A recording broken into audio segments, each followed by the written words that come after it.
Hi, everybody. Welcome to English Digest. I'm Stephanie. I'm Tom. It's our fun unit, and we're talking about fun colors, fun idioms that you can use in your conversations with friends to kind of spice up the conversation. Make it a little bit more interesting also. You know that on day one, we talked about paint the town red, which just means, wow, you're going to go out and have a really good time. Usually, if you're painting the town red, though, you're not alone. You're with good friends. And it usually happens on the weekend, but not always. The next one was get the green light, meaning you got approval to do something. And that's usually really good news if you're the one doing the asking or presenting some sort of proposal. If you get the green light, that's a great piece of news. What's the last one, Tom? The last one we talked about was out of the blue. Something happens rather suddenly, like a bolt of lightning comes out of the blue sky. You didn't expect it, or it started raining suddenly. Out of the blue, it started raining and I got all wet.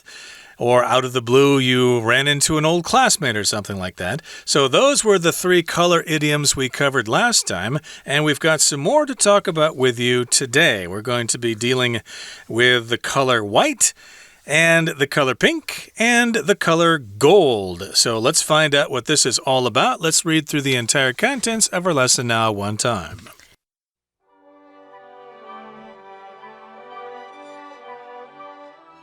Since the last three idioms were so vivid, why not introduce a few more? Wave a white flag. Flags are powerful symbols, flown as representations of everything from countries to corporations. The white flag, however, has only one meaning: surrender. Whether seen in legends of ships fleeing from pirates or in real countries losing wars, waving a white flag is a clear way to show that you're giving up.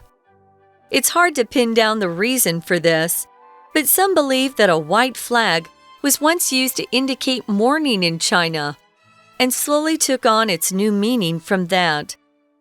In the pink. Congratulations! Your doctor declared you to be in the pink. That's great news, as in the pink means to be in superb condition. This idiom dates back to the 1500s, when the word pink was not yet used to describe a color. Back then, pink characterized the dianthus, a flower. Considered the height of beauty, the dianthus represented perfection. In the 1600s, in the pink was adopted to describe a person's health. But pink only became a name for a color in the 19th century. As good as gold. You beam as your parents read your report card aloud. Wow! Your teacher says you're as good as gold. Your teacher is saying that you're well behaved. The phrase didn't always have this meaning, though. At first, good, in this case, actually meant genuine. For credit, people would use paper bills, which were a legitimate way of promising to later pay in gold coins.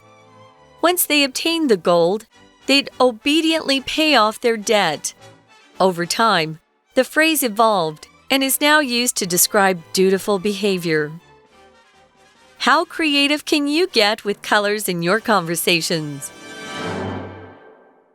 Okay, again, we're going to lend some color to your conversations. I'm sure you can do this in Chinese, as you can in lots of other languages.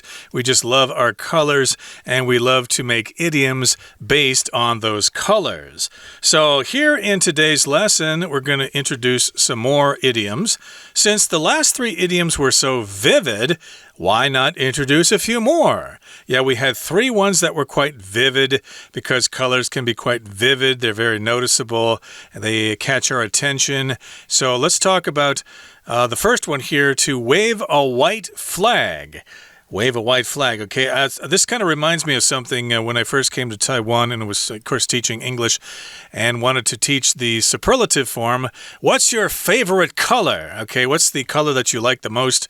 And a lot of times people would say, oh, I like black or I like white, which sounded weird to me because to me colors are like blue, red, green, yellow, etc. White is just not really a color. It's just like a neutral color, and black is the absence of color. So that was kind of unusual to me, but I guess white and black technically are colors. So the first color we're going to talk about here is white, and we're going to wave a white flag. What's that all about? Well, the white flag has a very particular meaning. So we're going to talk about what that is in just a minute. I bet our listeners know. So moving on, flags are powerful symbols. A symbol represents something else, flown as representations of everything, from countries to corporations. Yeah, every country has their own national flag. And you've even got some corporations that have their own flags. And teams will sometimes have a flag. So if it's representing something, representing, to represent is the verb form. Representation is the noun. So you are representing or symbolizing something else. So if you see a representation of something, you know that it's actually just kind of meaning something else, but it gives you that idea. So here's an example. For example, a representation of a company or corporation might be their logo. When people see the Starbucks logo or even let's see, Nike logo, the swoosh. You know exactly which company you're talking about. Company is very similar to corporation. We use corporation a lot of times when we're just talking about a big company. It doesn't have to be huge, but it's usually bigger than, say, 3 or 4 people. But it's a company that has been formed to do some sort of business. It could be making a product or maybe offering a service. It could be anything, really. So the white flag, however, even though these companies and countries have flags, when it's just white, it's very, very specific. Has only one meaning, and that is surrender. What does surrender mean, Tom? To give up, basically. You're in a competition with somebody, usually a war. You're fighting with somebody, and then you realize that you're outnumbered. There's no way you can win, so you surrender. And that, of course, happened, I think, in August of 1945. The Japanese surrendered to the Allies. They gave up. They said, we're not going to fight anymore. And that's what the white flag usually means. So I think if you see somebody waving a white flag and you're about ready to attack them, then you can think that, okay, they're giving up, so I guess we don't need to finish them off. You don't have to kill them. Yeah, you can also surrender to the police. Maybe you've done something bad and the police are looking for you. Rather than keep running away and maybe being killed, shot to death perhaps by police, you'll often see the bad guys or the criminals wave their arms, If they don't have a white flag, they'll wave their hands, showing police they don't have a gun and they want to surrender or give themselves up to the police. So we've seen some of these white flags. Sometimes they've been on ships that you've heard about in old legends. Ships fleeing from pirates. Yeah. Sometimes these pirates, the pirates never usually have a white flag. They have that very scary looking skull and bones on their flags. They're bad and they want to hurt you. So if you want to quit running from the pirates, you would just wave that white flag and say, okay, we give up. Come on aboard our ship and take what you want. So that would be seeing countries losing wars, as Tom said. They'll often wave a white flag. The reason why we wave it is sometimes there's some distance between the person surrendering and the person attacking. So if you wave something, it kind of catches someone's eye more easily. Indeed, and sometimes, of course, people pretend they're waving the white flag and then they attack you back or something. Well, that's bad. That's pretty low class, though. When you wave the white flag, you're really supposed to give up, and it's supposed to be a clear way to show that you're giving up. It's hard to pin down the reason for this. In other words, we don't really know exactly why we use the white flag to mean surrender, but some people believe that a white flag was once used to indicate mourning in China and slowly took on its new meaning from that. So that's where they think it may have come from. Of course, as you know, in China, as well as here in Taiwan, white is used in mourning. If someone has died, you wear white to the funeral. You don't always wear white, but a lot of times you do. And they think that, well, maybe it came from that. The white color of mourning in China went on to mean surrender. Yeah, mourning here is interesting. If you're just listening to the program and not looking at the article, you might think we were talking about the time of day when you first get up in the morning. Nope. This morning is pronounced the same but spelled differently, and it just means someone who is very sad, is grieving because they've lost someone they love. Mourning. So we're going to talk about more of these color idioms, guys, but first, we are going to listen to our Chinese teacher. 听众朋友大家好，我是安娜。我们今天还要再带大家多看几个有关于颜色的片语哦。比如说第一个 wave a white flag， 字面上就是挥白旗。挥白旗就是我们常讲的举白旗，就是投降的意思。好，那么为什么会举白旗是投降呢？其实原因很难清楚，但是有些人是觉得，有些人是这么说啦，就是白旗曾经在中国被用来表示哀悼的意思，就慢慢开始有一些新的含义。不过呢，白旗的投降，不管真的是在打仗当中，或者是你可能这在外面的这个捕鱼的这个船员啊，如果是碰到海盗的时候，要逃离海盗的这种传说当中，都会看到这种 wave a white flag。表示投降片语。好，我们在这一段当中要特别注意一下第三句哦。第三句其实它是一个连接词保留的分词构句。一开始看到的 whether， 我们知道它是是否，无论这个还是那个的意思。后面看到的是 seen， 是一个 PP， 被看见。什么东西被看见？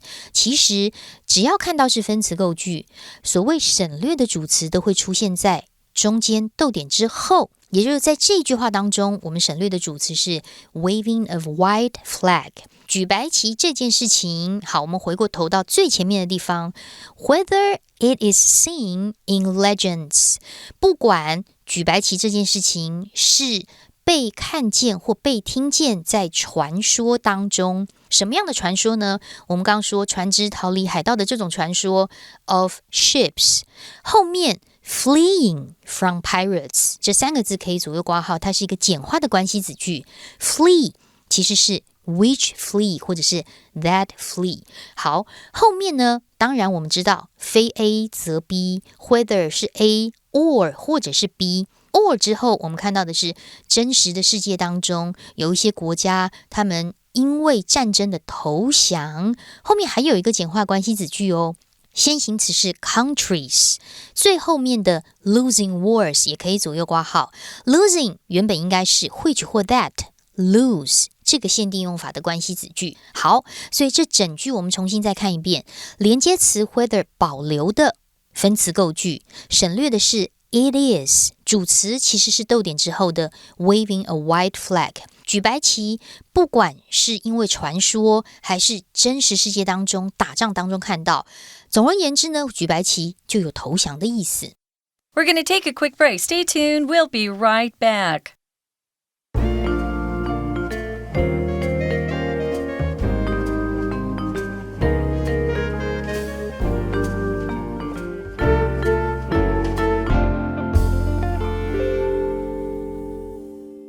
Okay, let's continue to talk about color idioms in today's program. So far, we've talked about waving a white flag. If you wave the white flag, of course, you give up, you surrender. So there's our first idiom of the day. Now we're going to talk about something called in the pink. In the pink. Okay, that's a color that's kind of halfway between white and red. and it's often used, it's often seen in flowers and other things. Lots of girls like to wear pink clothing.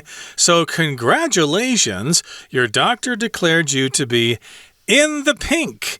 No, the doctor is not complimenting you on the clothes that you chose to wear. In this particular case, that's something nice to hear from the doctor. It means, usually means something good about your health. Oh, yeah, that's really good news to be in the pink. It means you're in superb condition. You're in great shape. So this idiom dates back to the 1500s. Wow, that was a long time ago. Back then, the word pink was not yet used to describe a color. So some of these words we use to describe colors really don't have a long history. I know we learned that the color orange is pretty new as well. So pink was a word that they used to characterize a particular flower. So this flower was called the dianthus. If you look it up, you'll see beautiful pictures of different varieties of this flower, dianthus. If you say something is characterized, it just means that's what they use to describe something else. So they could say black characterized the uniform that was worn by these kids going to school. So characterized just is another way to describe something's nature or maybe the features of something. Pink characterized this dianthus. Now we have lots of different colors of this flower now, not just pink. It sounds like when back then they only had the pink variety of this flower in existence. Yeah, I think the flower, or at least one of these kinds of flowers, was simply called pink. What's that flower there? Oh, it's a pink. But they weren't referring to the flower. Excuse me, they weren't referring to the color. They were referring to the actual flower. That does seem to happen quite often because flowers have different colors. Like we have lavender and other kinds of color words that come from flowers. But at least back then, pink characterized or described the dianthus or had something to do with that flower. Again, to characterize means to simply represent something. I could say psychedelic music characterized the music of the 1960s. For example, a lot of music in the 60s was psychedelia. If you like that sort of thing, you know, the Rolling Stones and the Grateful Dead and bands like that. And considered the height of beauty, the dianthus represented perfection. So that's what it characterized or represented. It represented perfection. There are no flaws. It's 100% perfect. That's what perfection means. Yeah, if you're perfect, and that's the adjective form of this noun perfection, it just means you have no flaws. You're free of any defects. You're just perfect. How wonderful. So yeah, pretty nice to have a flower described as being absolutely perfection. So in the 1600s, this is 100 years later, in the pink, remember in the 1500s, only pink was used. But then in the 1600s, in the pink was adopted or used to describe a person's health. But pink only became a name for a color in the 19th century. So if we look at this, we know that this phrase in the pink actually came into existence back in the 1600s. And then later on, much later on, in the 19th century, we started using pink to describe a color. Indeed, and I think there's a similar origin for the word for orange, but I can't think of any idioms that use the word orange off the top of my head, but we are focusing on this phrase, in the pink. How are you feeling today? I'm in the pink. I'm okay. I'm not sick. So there you go. There's our second phrase of the day, in the pink. Now let's move on to talk about something as good as gold. Okay, that's a phrase using the color gold. Gold is kind of a shiny yellow color. You beam as your parents read your report card aloud. Wow, your teacher says you're as good as gold. So, of course, you showed your report card to your parents, and you're very proud of the job that you've done. And so you beam. You're proud as you stand there. You're giving off light because you're so proud. And then, of course, someone says your mom or your pop or whoever says, wow, your teacher says you're as good as gold. So that's a compliment. That's a nice thing to hear. It's a great thing to hear. It means you are a very well-behaved child. Yeah. When I would babysit growing up, the parents would often come home and they'd ask me how their kids were. And if they were really good, I would use this phrase, oh, they were as good as gold. Or maybe I was a small baby. Oh, the baby was as good as gold. Remember, guys, don't confuse this word gold with golden. Oftentimes I see people misuse golden in Taiwan. Gold is not just the color, but we're talking about the value of that metal, where people really thought gold was wonderful. Gold is still great, isn't it? It's still worth a lot of money. So you're as good as gold. So yeah, this teacher has written on their report card, and then a parent gets to read that out loud. I bet they're thrilled. Indeed. So here it says your teacher is saying that you're well behaved. So yes, if you're as good as gold, that means you're as valuable as gold. You're well behaved. You're a good kid. You get good grades. The phrase didn't always have this meaning, though. So it only has had that meaning recently. In the past, it did not quite mean that. At first, good in this case actually meant genuine. Genuine means it's what it's supposed to be. So I remember when I was a kid buying clothes, sometimes it would be stamped with the phrase genuine leather, which means it's real leather from an animal. It's not vinyl. It's not artificial leather. It's the real thing. It's genuine leather. Yeah, it's not fake. So yeah, so good used to mean genuine, which is really interesting. For credit, and this is we're talking about not having the money that you need to pay for something. And so nowadays, of course, we use credit cards, but back then there was no such thing. So sometimes if they didn't have cash on their body for credit, they would use paper bills. And their paper bills weren't exactly the kind of money that we use today.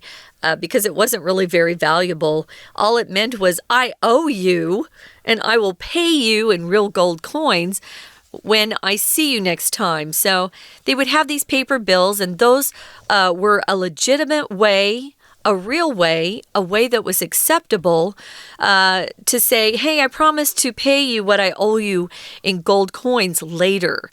Legitimate. If something or someone is legitimate, it means they're not fake. They are something that you can count on. They're not trying to break the law. It's something that is usually described as being genuine, legitimate. He's a legitimate talent. Just means he really is good. He's very talented. So if something's legitimate, it is usually legal. It's real. It's not fake. So that was a way for them to use credit back then instead of, I guess, just running off and stealing something. And then later on, they'd have to come back and pay for what they had bought in gold coins. Okay, so that's, I guess, where the phrase came from, as good as gold, as genuine as gold, as valuable as gold. Again, that was its original meaning. And again, once they obtained the gold, once they got the gold, they obediently pay off their debt. So to obtain just means to get something. You want to obtain a good degree from a university or something. You want to get that thing. And if you do something obediently, you do it without question. You obey your orders. You don't ask questions. You simply do as you're told. Lots of bosses and companies like their employees to be obedient, to do as they're told. Yeah, and that describes this idea of dutiful. If you're dutiful, you are very obedient and you do your duty because you feel like you should and not because someone's forcing you to do it. So, yeah, these were all very old phrases that we got from long ago in history, but we're still using them today, which is really interesting. And we finish off by asking a question of all of you, our dear students. How creative can you get with colors in your conversations? You can use the ones that we commonly use, like out of the blue and to be green with envy, red with anger, etc., etc. Yeah, come up with your own, like, hey, my arms are as orange as oranges today, or something like that. That's a silly thing to say, but you get the idea. Okay, that brings us to the end of our explanation for today. Let's listen now to our Chinese teacher. 那么接下来第二个片语呢是 in the pink， 粉红色。诶，粉红色是什么意思啊？粉红色难道是很年轻吗？还是很女生的意思？不是哦。如果你说某个人 in the pink， 指的是他非常健康，或者是容光焕发，怎么会这样子嘞？其实pink这个字啊，它在当时16世纪，也就是1500年代，就16世纪的时候 ，pink 这个字本来还不是颜色的意思哦。在16世纪啊，如果你用到 pink， 它通常指的是一种植物的特征。这个植物呢，叫做石竹 Dianthus。它是一种花，那么不过因为石竹呢是被视为一种美的极致，所以如果提到 pink Dianthus， 它其实就有完美的意思。所以后来呢，才衍生出来一个人的健康状况非常完美，很棒，健康。好，不过接下来呢，同样在这里后面第6句的地方，我们特别注意一下 adopt 这个字 ，adopt， adopt 就是采纳啦，或者是领养的意思，跟它长得很像，还有另外一个动词叫做 adapt。adapt， 那么 adapt 则有使某人适应或者是改编什么什么的意思，这2个字不要搞错咯。好，接下来我们看一下最后一个跟颜色有关的片语，叫做 as good as gold。 当然这里用到了一个比喻的句型，就是如同什么什么一般的怎样怎样。后面第2个 as 是如同好像的介系词，所以如同黄金一般的怎么样呢？前面这个 good 其实在片语当中啊，不是好的意思，原本指的是真的 genuine 的意思。那么当时是有一个典故，也就是说呢，因为之前呢，本来还没有所谓的纸币的时候啊，我们大家都是用有这个价值的一些矿物，比如说金币，会来作为货币。那么当时在很久以前，大家会用一些 paper bills， 就是所谓的纸质票据，来作为承诺，以后我拿到黄金之后，我就会付清债务。那么人们如果后来得到了黄金，就会顺从的还清自己的债务。那么这样子的一个状况呢，就是所谓负责任的行为。所以 as good as good， 它其实原本的 good 是 genuine， 是真的的意思。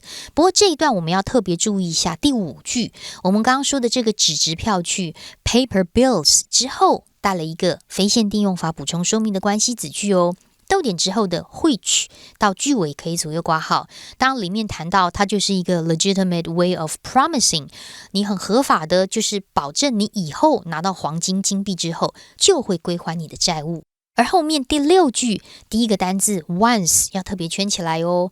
once 不一定只有副词一次的意思，它常常当成连接词，就是 when 一旦当如何如何。所以一旦大家有了金币之后呢，就会这个清偿债务。所以当然现在就变成你所谓的行为，表示你的行为呢像黄金一样好，就表示你的表现很好。好，以下是我们今天的内容，我们下次见咯。我是安娜，拜拜。